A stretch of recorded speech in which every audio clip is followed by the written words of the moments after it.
Practical wisdom tells us that the secret of any sound business is to plan for the future based on the realities of today.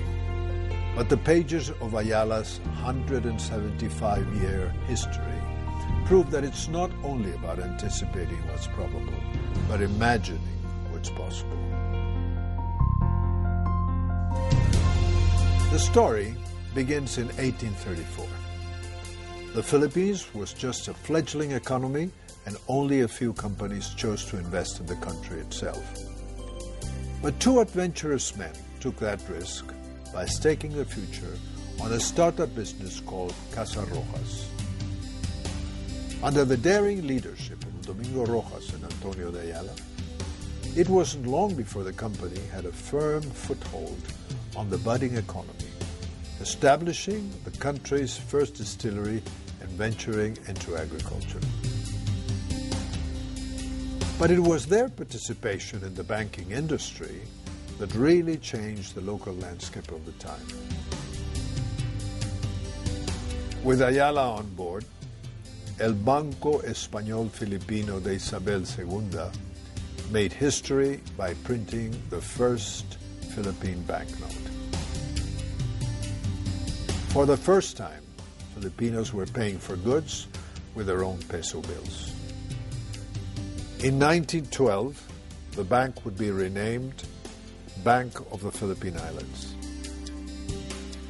In its early decades, Ayala's course was navigated by men and women who followed their instincts against the odds, and much to the surprise of their peers. One brave move was to purchase of a vast tract of land that was thought to be marginally productive and much too far from Manila's center. They named it Hacienda Makati.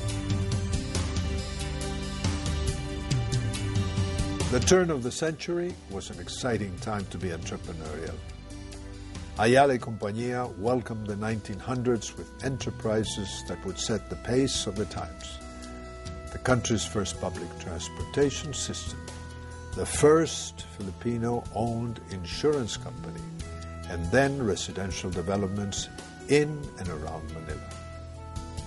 But the enterprising spirit that drove Ayala's growth at the time was suddenly stifled when the Pacific War broke.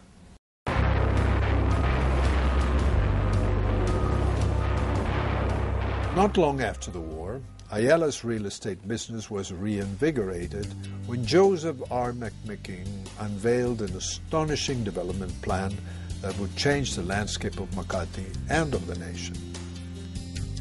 By the early 70s, with breakthroughs that would set new standards in residential and commercial development, Makati became the business center of the entire country.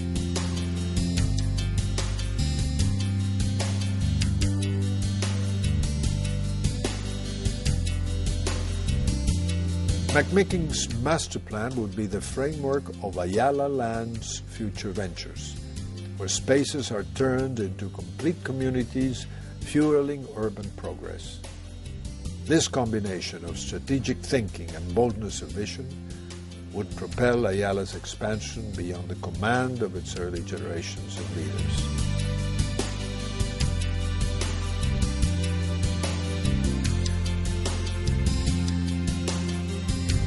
In 1973, Ayala invested in Globe Mackay Cable and Radio Corporation, marking its first foray into telecommunications.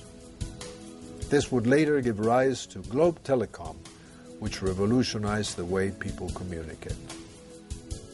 By 1976, Ayala was being run by working professionals enthusiastic about the myriad opportunities the world had to offer.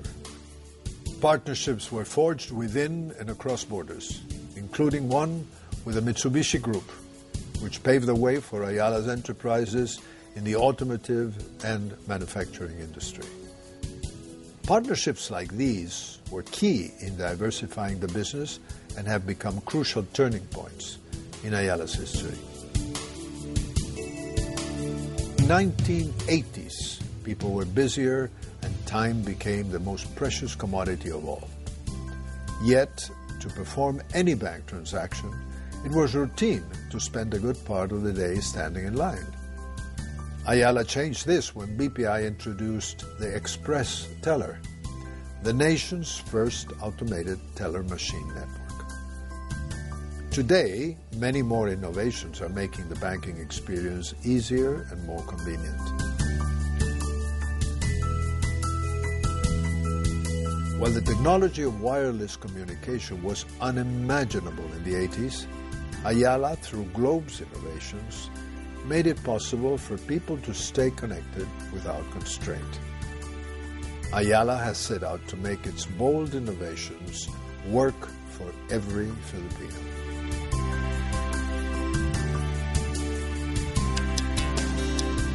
In 1997, a successful bid for Manila's water and sewage concession established Manila Water Company, Ayala's first public utility company.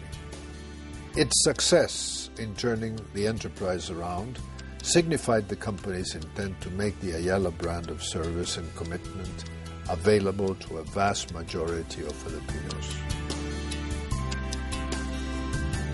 With the Ayala social initiatives as guideposts, the past few years have been distinguished by the passionate commitment of each of the Ayala companies to empower every Filipino to dream bigger in a world that seems to be getting smaller.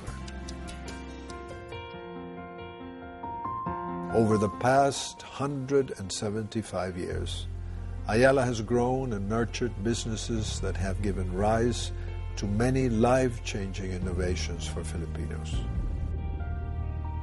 Today, Ayala's businesses are aligned in strategic industries, and it is poised to take advantage of emerging opportunities spurred by a restless and relentless drive to create a future where progress touches the life of every Filipino.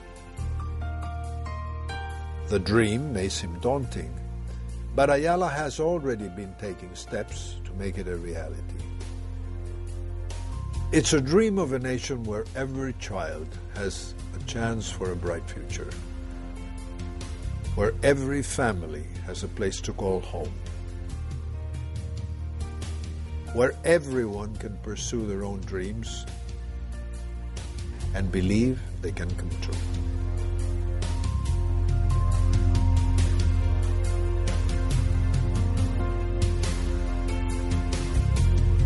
There are people who believe such a thing isn't possible. But Ayala has never been afraid to dream big just because it seems impossible right now. Just think, 175 years ago, many of the things we have today seemed impossible. The future has always been in the hands of those who can give tomorrow's generations a great reason to hope. Impossible is only a temporary obstacle if we dare to dream, if we're willing to work, if we continue to hold true to our vision of not just what tomorrow can be, but what it should be. Can we do it? I personally never stopped believing in it.